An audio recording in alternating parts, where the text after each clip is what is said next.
నా పేరు చిదంబరం కాదండి, నన్ను అలా పిలకండి. So hi everyone. Myself Vamsi Tummala. నేను ఈ సినిమాలో లీడ్ రోల్ ప్లే చేశాను శ్రీ చిదంబరం గారిలో. I'm the hero of the film. So as it is my first film, నన్ను నేను ఇంట్రడ్యూస్ చేసుకుందాం అనుకుంటున్నాను అందరికీ. కొంచెం నర్వస్గా ఉంది. సో మాది రాజమండ్రి అండి. రాజమండ్రిలో బిలో మిడిల్ క్లాస్ ఫ్యామిలీకి చెందిన అబ్బాయిని నేను. మా నాన్నగారు ఒక నార్మల్ కార్ డ్రైవర్, మా అమ్మ ఒక beautiful house wife. I have two very beautiful sisters. So cinema అనే గోల్కి నాకు ఎటువంటి సంబంధం లేదు. నా కుటుంబ పరిస్థితులకు కానీ నా సిచ్యువేషన్స్కి కానీ నేను చాలా వెరీ కామన్ అబ్బాయిని. అది ఎంత దూరం ఉందంటే నాకున్న డ్రీమ్కి చిదంబరం గారు సైకిల్ దొక్కుతున్నాడు కదా, ఇమాజిన్ సైకిల్ మాత్రమే ఎఫర్ట్ చేయగలిగే అబ్బాయి ఒక కార్ కొనాలంటే ఎంత పెద్ద డ్రీమ్, లేదు ఒక షిప్ కొనాలంటే ఎంత పెద్ద డ్రీమ్, ఒక ప్లేన్ కొనాలనుకుంటే కాదండి, ఒక సైకిల్ మాత్రమే ఎఫర్ట్ చేయగలిగే ఒక అబ్బాయి ఒక రాకెట్ కొనాలనుకుంటే ఎంత దూరం ఉంటుంది. సో నాకు సినిమాలో హీరో అవుదామనే నా కలకి అంత దూరం ఉందండి. కానీ దాన్ని అచీవ్ చేయాలి. నేను ఇక్కడ డిసైడ్ అయిపోయాను that I want to become an actor, I want to be hero, I want to play different roles అని. మరి దాన్ని ఎలా అచీవ్ చేయాలి? 4 ఏళ్ళు చదివితే ఇంజనీర్ అవుతామని తెలుసు, 3 ఏళ్ళు చదివితే డిగ్రీ అవుతుందని తెలుసు, ఒక 6 ఏళ్ళు 7 ఏళ్ళు చదివితే based on hour course doctor అవుతామని తెలుసు. హీరో అవ్వాలి, యాక్టర్ అవ్వాలంటే ఏం కోర్సు లేదు, ఎలాగా నాకు తెలీదు, ఎన్నేళ్ళు వెచ్చించాలో. ఎందుకంటే మిగిలిన అన్ని కోర్సులకి ఒక టైం పీరియడ్ కానీ ఇట్లా కానీ ఏదోటి ఉంది. సినిమా యాక్టర్ అవ్వడానికి ఏమీ లేదు. బట్ అయినా సరే నేను ఆ కోర్సు స్టార్ట్ చేశాను.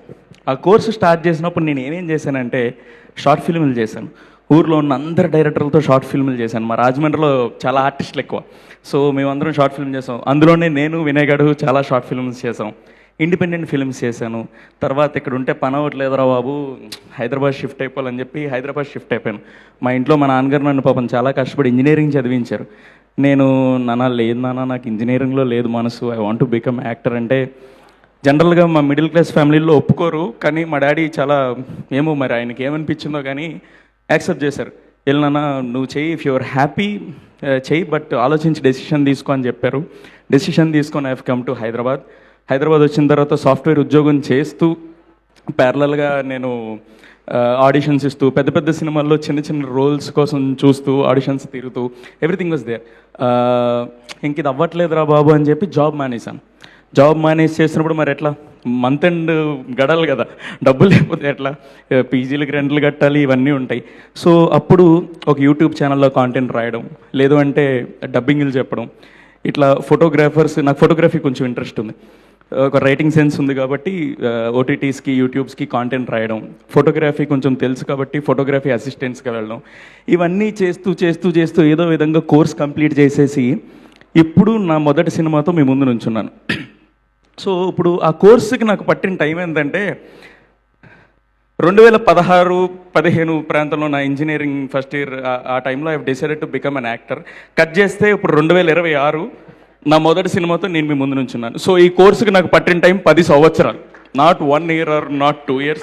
సో ఈ 10 సంవత్సరాలు కష్టపడి శ్రీ చిదంబరం గారు అనే నా మొదటి సినిమాతో నేను మీ ముందుకు వస్తున్నాను. సరే బాగుంది, కోర్స్ అయిపోయింది. శ్రీ చిదంబరం గారు నా ఫైనల్ ఎగ్జామ్ పేపర్ అనుకుంటే దాన్ని రేపు మీరు అందరూ కరెక్ట్ చేయాలి.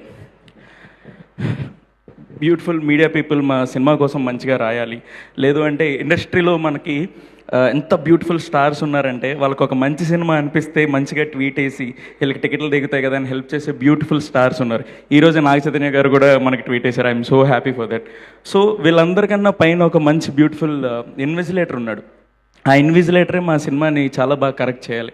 ఆడు కరెక్ట్ చేసి మా పేపర్ని బాగా చేశారా, బాగా రాశారా, ఎగ్జామ్ అంటే నా లైఫ్ సెట్, వినేగల్ లైఫ్ సెట్, మా టీం అందరి లైఫ్ సెట్.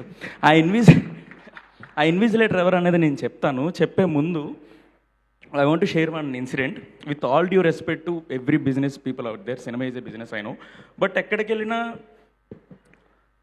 ఈ సినిమా మేకింగ్కి 3 ఏళ్ళు పట్టిందండి. ఆ 3 ఏళ్లలో వినయ్ గడికి పాపం 6 నెలల నుంచి 8 నెలలు నా వల్లే వేస్ట్ అయింది. ఎందుకంటే ఎక్కడికి వెళ్ళినా కొత్త ఫేసు, కొత్త యాక్టరు, లేదంటే మార్కెట్ లేని హీరో. ఇతన్ని ఎవరు చూస్తారు? నువ్వు 2.5 గంటలు సినిమాలో పెడితే ఎవరిని చూస్తారంటే వినయ్ టు సపోర్ట్. లేదండి, ఈజ్ ఎ టెరిఫిక్ యాక్టర్, మనకి చిదంబరంలో ఇతన్ని తప్ప ఎవరిని ఊహించుకోలేము మనం అంటే, లేదు కథ ఇచ్చేసాయి. ఈడేమో చాలా స్ట్రాంగ్గా లేదు కథ ఇవ్వండి సార్ అంటే, సరే అయితే హీరోని మార్చేసాయి. ఇట్లాంటి చాలా అప్స్ అండ్ డౌన్స్ పడ్డాడు వినయ్ గారు. థ్యాంక్ యూ సో మచ్ రా, నువ్వు నా కోసం స్టాండ్ తీసుకున్నావు. సిక్స్త్ క్లాస్లో నేను వచ్చి నీ స్కూల్లో జాయిన్ అయ్యి నీకు హాయ్ అని చెప్పి నీ పక్కన కూర్చున్నాను. అప్పుడు దానికోసం నువ్వు నా కోసం ఎంత చేసేస్తున్నావు అనిపిస్తుంది. లైఫ్ని చాలా కట్ షార్ట్ చేసేసావు నాకు. నేను నా వేలో వెళ్తూ ఉంటే ఒక 5 years 10 years నాకు పడేదేమో బ్లాక్. చాలా కట్ షార్ట్ చేసి నన్ను షార్ట్ కట్లో హీరోని చేసేసావురా. Thank you so much. So వాడన్నట్టు ఫ్రెండ్స్ చాలా ఇంపార్టెంట్. నాకు అంత బ్యూటిఫుల్ ఫ్రెండ్ దొరికిన time so thankful and grateful. ఎలా చెప్పాలో తెలియట్లేదు. ఇది నా మొదటి సినిమా. ఈ అన్ని మెమరీస్ నేను చాలా మంచిగా సేవ్ చేసుకుంటున్నా, ఈ ఫీలింగ్ సేవ్ చేసుకుంటున్నా లోపల. ఎందుకంటే I want to have this feeling again and again. So కొత్త యాక్టర్, కొత్త ఫేస్, ఇట్స్ ఓకే. బట్ నేనేమంటానంటే, ఇందాక కీరవాణి గారు చెప్పిందే నేను చెప్దాం అనుకున్నాను. మనం చాలా యాక్టర్లను చూస్తాం, అక్రాస్ లాంగ్వేజెస్ యాక్టర్స్ని చూస్తున్నాం, అక్రాస్ కంట్రీస్ మనం కాంటెంట్ చూస్తున్నాం. ఎవరికన్నా మార్కెట్ వాల్యూ ఇచ్చి లేదంటే ఒక స్టార్ పొజిషన్లో మనం నిలబెడుతున్నాం అంటే, వాళ్ళు కీరవాణి సార్ చెప్పినట్టు బై బర్త్ ఏమి అక్కడ స్టార్స్ కాదు కదా sir. Everybody have their starting point. So నేను ఎలా ఫీల్ అయ్యానంటే, ఇప్పుడు నాకు చాలా లో ఫీల్ అయినప్పుడు కొంతమందిని ఇన్స్పిరేషన్గా తీసుకునేవాడిని. చిరంజీవి గారిని కానీ, లేదు అంటే మన రవితేజ గారిని కానీ, వాళ్ళ కథలు అంటూ బ్యాక్గ్రౌండ్ లేకుండా వచ్చిన మన విజయ్ దేవరకొండ అన్న గురించి కానీ, కిరణ్ అబ్బవరం గురించి కానీ, సిద్ధు జొన్నలగడ్డ గారి గురించి కానీ, సత్యదేవ్ అన్న గురించి కానీ, వీళ్ళందరి జర్నీస్ చాలా ఇన్స్పిరేషన్గా తీసుకొని నేను చాలా మంచిగా హై ఇచ్చుకునేవాడు నాకు. సో ఇప్పుడు ఒక ఇన్విజిలేటర్ ఉన్నాడు అన్నాడు కదా, ఆ ఇన్విజిలేటర్ ఎవరంటే ఆడియన్స్. సో మీరే మా మెయిన్ ఇన్విజిలేటర్. మీరు గనక సినిమాని బ్లెస్ చేసి ప్రాపర్గా మా ఎగ్జామ్ని కరెక్ట్ చేశారు అంటే, ఏ ఫేస్కి అయితే మార్కెట్ లేదో ఆ ఫేస్కి మార్కెట్ క్రియేట్ అయిపోతుంది. ఏ ఫేస్ని అయితే ఎవడు చూడగలరు 2 గంటలు అన్నారో ఇంకా ఎగ్జైట్ అవుతారు నన్ను చూడడానికి స్క్రీన్ మీద. సో దట్స్ అబౌట్ మీ అండి అండ్ మై జర్నీ. ఇంకా చాలా ఉంది, మాట్లాడతాను. ఐఎమ్ లిటిల్ నర్వస్, ఏమనుకోకండి పెద్దలందరూ. So coming to film, Shri Chidambaram గారు is a very beautiful love story. నేను ఇక్కడ హీరోగా నుంచొని మాట్లాడుతున్న సినిమాలో నేను చాలా నార్మల్ అబ్బాయిని. ఇది జనరల్గా గ్లామర్ లవ్ స్టోరీ కాదు, ఒకరికొకరు మాట్లాడుకొని చూసుకొని లవ్ స్టోరీ కాదు, ఒకరినొకరు అర్థం చేసుకునే లవ్ స్టోరీ. చాలా బ్యూటిఫుల్ లవ్ స్టోరీ ఇది. చాలా అండర్స్టాండింగ్తో చాలా చిన్న మూమెంట్స్ వర్కౌట్ అవుతున్నాయి థియేటర్లో. సో దాన్ని మీరంతా చూసి ఎంజాయ్ చేయాలని కోరుకుంటున్నా. And coming to my team, ఇక్కడ నేను ఎలా అయితే జాబ్ మానేసి రిస్క్ చేసి సినిమాల కోసం ఉన్నానో, ఎక్కడ జాబ్ సైడ్ వెళ్తే సినిమాలకు దూరం అయిపోతాను అన్న వినయ్ ఆడొక హీరో. ఈ సిఏ చదివి పాపం మా కోసం వచ్చేసి ఇక్కడ కష్టాలు పడుతున్న రజాక్ గడు ఒక హీరో, అఖిలేష్ గడు ఒక హీరో. పాపం వాళ్ళు లేకపోతే మాకు అసలు ఒక రోజు కూడా గడవదు. అఖిలేష్ హాయ్రా. సో ఇంతమంది హీరోస్. అండ్ ఆల్సో ఎన్ని ఆర్డ్స్ వస్తున్నా సినిమా ఎదురికి తీసుకెళ్ళాలని చెప్పి పాపం ఎంత ఫేస్ చేసినా సినిమా కోసం నిలబడిన వినీషా గారు ఒక హీరో. వినీషా గారు మా ప్రొడ్యూసర్ మ్యామ్. సో మాకు ఇంత అవకాశాన్ని ఇచ్చి, సార్ గోపాలకృష్ణారెడ్డి సార్, మీరు కనుక ఈ సినిమాని నమ్ముండకపోతే మనకు అసలు ఈ సినిమా లేదండి. Thank you so much for believing in us. So అంతే, ఇంకా ఎవరిని మర్చిపోలేదు. Just I want to mention few names. ఒకటి మా అమ్మ నాన్న అండ్ మా వాళ్ళు ఆబ్వియస్లీ, అండ్ ప్రీతమన్న and Sushanth my boss, and Krishna గాడు మా ఏడి గాడు, అండ్ రోహిత్ గాడు. రోహిత్, థ్యాంక్స్ రా for being there for me. So మీ అందరికీ నేను థ్యాంక్ యూ చెప్పను, అట్లా లవ్ యూ కూడా చెప్పను. You all know that I love you. But ఒక విషయం చెప్తాను ఏంటంటే, మీరందరూ నాకు చాలా అంటే చాలా ఇష్టం అండి. ఎంత ఇష్టం కొలిసి చెప్పాలంటే నా దగ్గర ఉన్న టేపులు కూడా సరిపోవు.